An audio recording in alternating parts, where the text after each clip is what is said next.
আজকে কবরে শুয়ে আছে, যারা জীবনে নিঃশ্বাস নেওয়া অবস্থায় মরণের কথা হয়তো মনেই রাখে নাই, আজকে মরণ তাদেরকে এমনভাবে আলিঙ্গন করেছে, টেনে হিস্ট্রে মাটির নিচে নিয়ে গিয়েছে।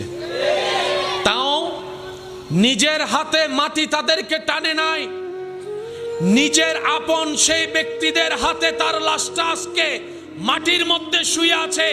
যে আত্মীয় আপনদের জন্য একটা সময় সে দিন রাত দেখে নাই, পরিশ্রমের উপর পরিশ্রম করেছে, ত্যাগের উপর ত্যাগ দিয়েছে, ডান হাত তুলে দেখাই বলেন ঠিক কিনা? আজকে সেই আপনরা তাকে ঘরে রাখে। আপনি আসরের সময় মৃত্যুবরণ করেন, এশার হতে না হতে আপনার জানাজা।